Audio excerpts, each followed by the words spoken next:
बिस्मिल्लाहिर्रहमानिर्रहीम, अस्सलाम वालेकुम। मैं हूं मोहम्मद जुनैद हलीम। नाज़रीन, उम्मीद है आप सब खैरियत से होंगे। नाज़रीन, चाइना जो कि पूरी दुनिया को अपनी नई नई इजादात की वजह से, अपनी नई नई क्रिएशंस की वजह से हैरान करता रहता है, सरप्राइज़ करता रहता है। एक बहुत ही जदीद और हैरान कुन तैयारा चाइना की फ़िज़ाओं में उड़ान भरता हुआ देखा गया है, जिसके बाद कई सवालात ने जन्म लिया है। ये कौन सा तैयारा है और इसकी मुशाबियत अमरीकी किस ख़तरनाक बॉम्बर तैयारे से मिलती जुलती है? अभी नाज़रीन, हाल ही में आपने देखा होगा कि जिस वक्त पुतिन अमेरिका में गए थे, अलास्का में, तो उनको प्रोटोकॉल देने के लिए एक उनके ऑनर में B-2 बॉम्बर को उड़ाया गया था, जिसकी वजह से अब उसके साथ मुआजना शुरू हो चुका है। क्या ये चाइना का B-2 बॉम्बर तैयारा है क्या, या फिर कोई और ऐसी नई क्रिएशन है जो कि आने वाले दिनों में कोई बड़ा सरप्राइज देने जा रही है? तो उसको लेके कुछ अहम मालूमात, कुछ अहम सरप्राइजेज हैं जो कि आपके साथ शेयर करते हैं। कुछ ही देर में उसके विजुअल्स भी आपको दिखाएंगे और उसके बाद आपको खबर देंगे। भारत की तरफ से हमेशा ही छेड़खानी की कोशिशें तो होती रहती हैं, आयरोस ड्रिल्स भी होती रहती हैं।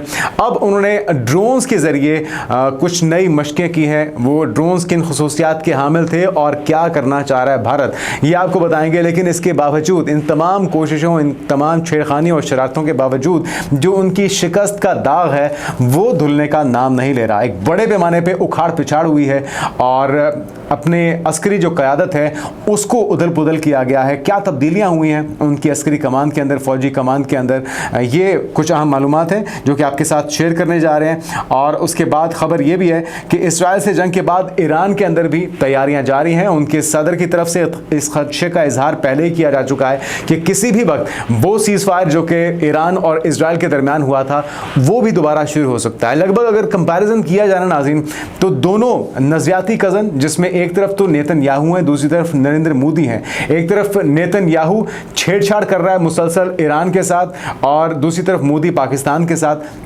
लेकिन दोनों के ऊपर प्रेशर बहुत ज़्यादा है, पूरी दुनिया का भी, और उनके जो जंगी जराइम हैं उसकी एक लंबी फहरिस्त है। इस वजह से उनको मौका नहीं मिल पा रहा। लेकिन इस खदशे का इजहार ईरान की तरफ से और मुख्तलिफ तजियाकारों की तरफ से, दिफाई तजियाकारों की तरफ से किया जा चुका है कि किसी भी वक्त दोबारा से आग भड़क सकती है, दोबारा से ईरान और इसराइल के दरमियान जंग का आगाज़ भी हो सकता है। तो उसके लिए ईरान ने भी अब तैयारियाँ तेज़ कर दी हैं। फ़ौजी मशकें कुछ हुई हैं, लेकिन उसके अंदर कुछ हैरान कुन मुजाहरा हुआ है। वो मिसाइल टेक्नोलॉजी जिसने अच्छा खासा डैमेज किया था और उनका जो दुनिया का जदीद तरीन एयर डिफेंस सिस्टम था आयरन डोम, उसको चीरते हुए ईरान के मिसाइल अंदर जाके तेल अवीव के अंदर और हाइफा के अलावा दीगर अहम मकामात पर उन्होंने हिट किया था। इस बार कुछ और सरप्राइजेस भी आ रहे हैं ईरान की तरफ से। वो क्या सरप्राइजेस हैं और ये कौन सी मशकें थी, ये इंफॉर्मेशन आपको देंगे और ख़बर देंगे आपको फील्ड मार्शल के साथ। चाइनीज़ वज़ीर ख़ारजा जो पाकिस्तान के दौरे पर थे, उनकी अहम मुलाकात हुई है। किन उमूर पर गुफ्तगू हुई है अपने, एक तो उन्होंने जो अहम शराकतदार है, अहम दोस्त मुल्क है, अहम जो गुफ्तगू हुई इन हालिया दौरों के अंदर, चाहे वो इंडिया का हो, चाहे वो अफ़गानिस्तान का हो या पाकिस्तान का हो, एक तो एतमाद में लिया गया। टाइमिंग बहुत इंपॉर्टेंट है, हम आपको बार बार कह रहे हैं। साथ में फील्ड मार्शल आसिम मुनीर के दौरे के अंदर खबर क्या निकल के सामने आई है, ये आपको खबर देंगे। और आखिर में आपको बताएंगे कि इस्राएली वज़ीर-ए-आज़म ने गज़ा जंगबंदी मुज़ाकरात फौरी तौर पर शुरू करने की हिदायत कर दी है। पहले एक तरफ से डेडलॉक था हमास की तरफ से, फिर हमने देखा हमास ने रजामंदी दिखाई तो इजराइल की तरफ से कहा गया कि जी हम सारे कैदियों की रिहाई से पहले मुज़ाकरात नहीं करेंगे। लेकिन खुशाइन बात यह है कि अब दोनों तरफ से मुज़ाकरात को आगे बढ़ाने पर, सीज़ फायर को यकीनी बनाने पर पेशरफ्त होने जा रही है। ये क्या खबर है, ये भी आपको देंगे। तो एक एक करके नाज़रीन तमाम खबरें आपके साथ शेयर करते हैं। चाइना की तरफ से नाज़रीन पुरस्कार तैयार करने की परवाज़ ने सबको हैरत में मुब्तला कर दिया है और बहुत से सवालात जन्म ले रहे हैं। खबर क्या है वो सुन लीजिए। पाकिस्तान को J-35 के बाद नया तोहफा कौन सा मिलने वाला है, अब ये इम्कानात भी पैदा हो चुके हैं, क्योंकि चीन की फ़िज़ाओं में एक बहुत ही बड़ा स्टेल्थ फ्लाइंग ऑब्जेक्ट देखा गया है। कोई इसे स्पेसशिप कह रहा है, कोई इसे कह रहा है कि B-2 बॉम्बर से मिलता जुलता है। सब अपनी अपनी कयास आराइयाँ कर रहे हैं, क्योंकि अभी तक चाइनीज़ ऑफिशियल की जो हैं आला हुकाम हैं, चाहे वो PLA के आला हुकाम हो, उनकी तरफ से इसे डिस्क्लोज़ नहीं किया गया। इसकी एक आजमाइशी परवाज़ थी जिसने सबको हैरत में मुब्तला कर दिया है। इसका जो डिज़ाइन है वो हैरत अंगेज़ तौर पर उस बड़े ड्रोन से मुशाबे है जो रवां साल के आगाज़ में सेटेलाइट तस्वीर में देखा गया था। लेकिन असल जो दिलचस्प बात है इसके अंदर, कहानी के अंदर ट्विस्ट कहाँ पे आता है वो सुन लीजिए। ये इसकी जो साख्त है अमेरिका के मशहूर B-2 बॉम्बर से मिलती जुलती है, और जिसका हम आगाज़ में भी तस्करा कर रहे थे कि सदर पुतिन के दौरे के मौके पे आपने देखा था कि उसकी जो प्रोटोकॉल के लिए स्कॉट करने के लिए B-2 बॉम्बर को उड़ाया गया था F-22 के साथ, रैप्टर फाइटर जेट्स के साथ में अभी हालिया जो ईरान के अंदर जंग हुई है उसके अंदर अमेरिकी B-2 बॉम्बर्स जिन्होंने उनके जो एटमी तंजीबात थे उन्हें निशाना बनाया, क्योंकि ये बंकर बस्टर बॉम्ब्स को फायर करता है जो ज़ेरे ज़मीन कई मीटर गहराई में जाके अपने हदफ को निशाना बनाने की और उसे तबाह करने की सलाहियत रखता है। लेकिन यकीनी तौर पे ये जो चाइना ने चीज़ बनाई है, तख्लीक की है, ये तोड़ है B-2 बॉम्बर का भी। इसकी जो खुसूसियात हैं आने वाले दिनों में यकीनी तौर पे डिस्क्लोज़ की जाएंगी, लेकिन इम्कानात यही हैं कि J-35 जो कि यकीनी तौर पे F-35 का तोड़ है, इसे भी कहा जा रहा है कि ये B-2 बॉम्बर का तोड़ है और उससे ज़्यादा खुसूसियात का हामिल है। साथ में जो सवालात पैदा हो रहे हैं वो ये कि क्या ये महज इत्तेफाक है या फिर चीन अमेरिका के स्टेल्थ बम्बार का जवाब देने वाला है आने वाले दिनों में, और अगर ऐसा है तो पाकिस्तान चीनी दिफाई सामान का बड़ा और काबिल एतमाद ख़रीदार है और मुस्तक़बिल में इन जदीद तरीन तैयारों तक रसाई हासिल करने की पोजीशन में भी आ जाएगा।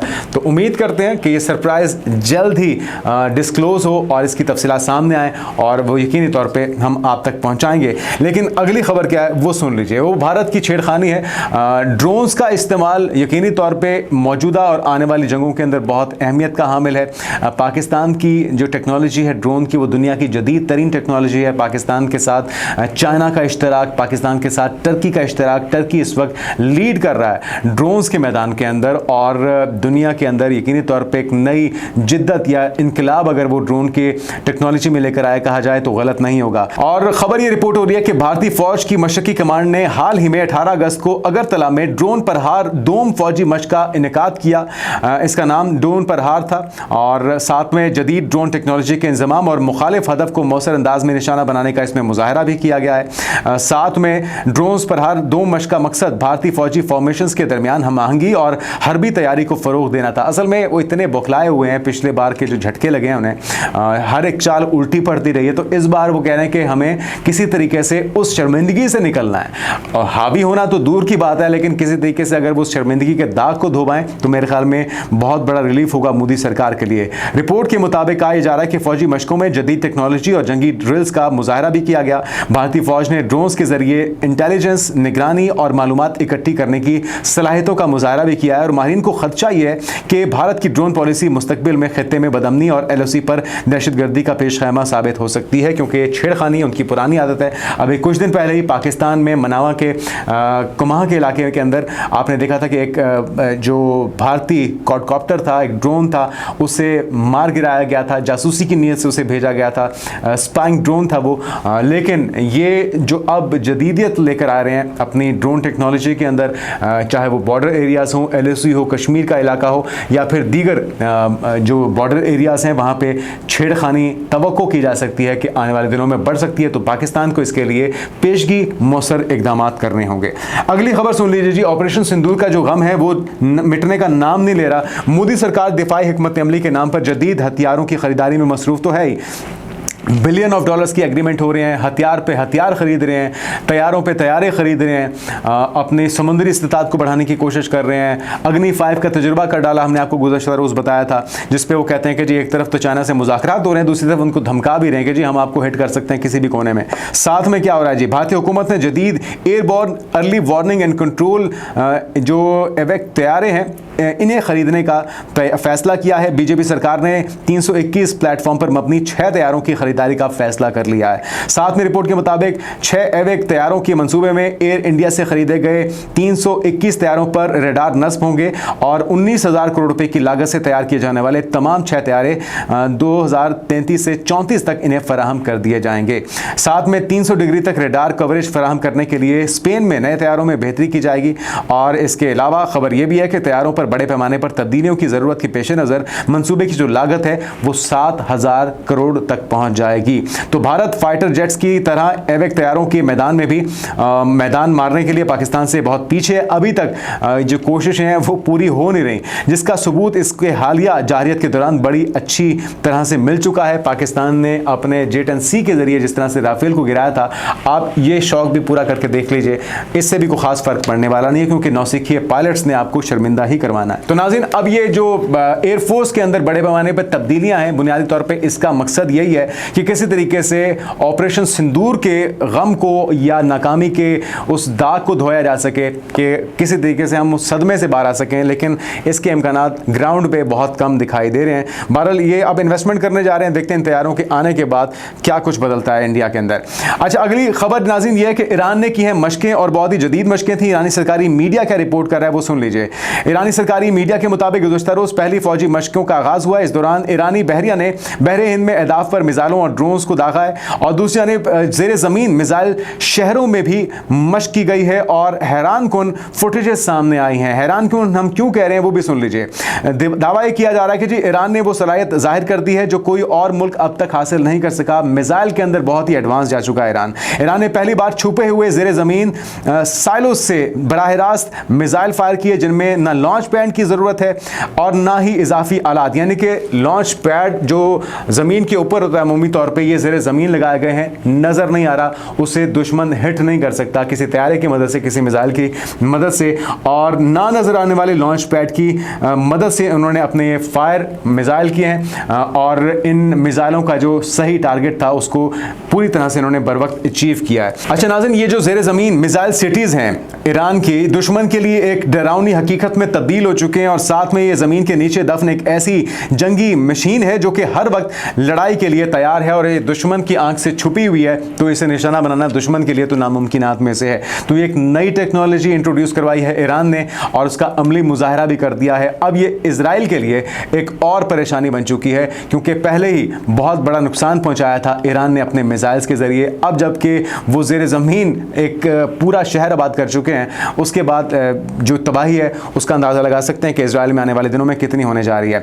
नाज़रीन, उसके बाद खबर है फील्ड मार्शल की चीनी वज़ीर ख़ारजा से मुलाकात की। ISPR के मुताबिक फील्ड मार्शल आसिम मुनीर से चीनी वज़ीर ख़ारजा वांग यी ने मुलाकात की, जिसमें इलाकाई सलामती, दहशतगर्दी के खिलाफ इक़दामात और बाहमी दिलचस्पी के उमूर पर भी इसमें तबादला ख्याल हुआ है। साथ में पाकिस्तान की तरक्की और खुद मुख्तारी के लिए हिमायत जारी रखने के अज़्म का इयादा करते हुए इलाकाई आलमी फोरम्स पर राब्ते जारी रखने पर भी इत्तेफाक हुआ। साथ में जो वांग यी हैं उन्होंने गुज़श्ता रोज़ वज़ीर आज़म शहबाज शरीफ से, वज़ीर ख़ारजा इसहाक़ डार से भी मुलाकात की थी। वांग यी का कहना था कि चीन अपनी हमसाया डिप्लोमेसी में पाकिस्तान को तरजीह देना जारी रखेगा। बेसिकली जो छठा स्ट्रेटेजिक दौर था दोनों ममालिक के दरमियान मुज़ाकरात का, उस मकसद के लिए आए थे।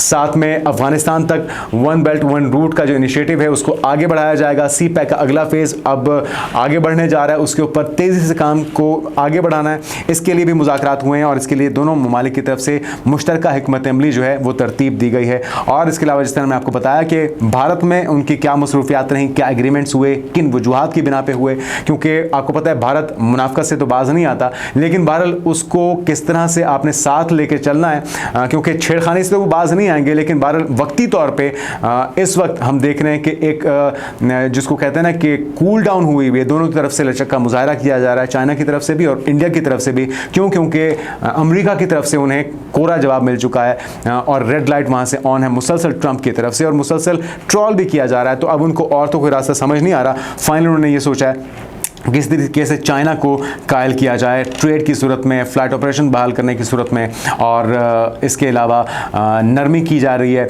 वीज़ों की उसके सहूलत फराहम की जा रही है उनके शहरियों के लिए। लेकिन सारी कोशिशें कारगर साबित तभी होंगी जब अपनी मुनाफ़क़त से मोदी सरकार या भाजपा सरकार बाज आएगी। नाज़रीन, उसके अलावा खबर यह कि इसराइली वज़ीर आज़म ने गज़ा जंगबंदी फौरी तौर पर शुरू करने का जो मुज़ाकरात का सिलसिला है उसे दोबारा से बहाल करने का फ़ैसला किया है। इससे पहले ये डेडलॉक बरकरार रहा। साथ ही नेतन्याहू ने यह भी कहा है कि गजा शहर पर कब्जे हमास को शिकस्त देने के मंसूबे की मंजूरी भी दे दी है, और इसके अलावा यह नहीं बताया कि जंगबंदी मुज़ाकरात की हिदायत किसको दी गई हैं, लेकिन उन्हें हिदायत बहरहाल दे दी हैं। फिलवक्त इसराइली वफ्द कतर या मिस्र भेजने का मंसूबा नहीं है, लेकिन वो कहते हैं कि 3 रोज़ पहले फ़लस्तीनी मज़ामती तंजीम ने गजा जंगबंदी के नई तजावीज़ पर रजामंदी जाहिर की थी, और अब नेतन्याहू ने भी ग्रीन सिग्नल दे दिया। तो उम्मीद करते हैं कि जल्द को पेशरफ्त होगी और सीज़ फायर को यकीनी बनाया जाएगा। साथ में खबर ये भी है कि पुतिन का जंगबंदी के लिए यूक्रेन से डोनबास खाली करने और नेटो की रुकनियत छोड़ने का मुतालबा सामने आया है।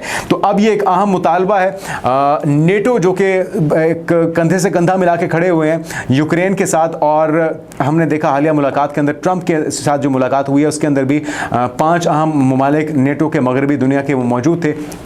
तो अब रशिया की तरफ से कहा गया कि जी अगर आप चाहते हैं ये सीज़ फायर हो जाए तो आपको एक तो हमारा इलाका ये खाली करना होगा, डोनबास का इलाका, और साथ में नेटो की रुकनियत छोड़नी होगी, क्योंकि वो जो साजिशें हैं वो नेटो की तरफ से बुनी जाती हैं और उनकी शय के ऊपर यूक्रेन ने अपना बेड़ा गर्क करवा लिया है। तो ये 2 चीज़ें अगर मानने पर ज़ेलेंस्की या यूक्रेन तैयार हो जाता है तो शायद जो सीज़ फायर है, जंगबंदी है, वो मुमकिन हो पाए। अदरवाइज़ इस मामले में भी डेडलॉक आने वाले दिनों में देखा जा सकता है। अब तक के लिए इतना ही। आने वाले दिनों की अपडेट से आपको आगाह करते रहेंगे। अब तक के लिए इतना ही। इजाज़त दीजिए। अल्लाह हाफ़िज़।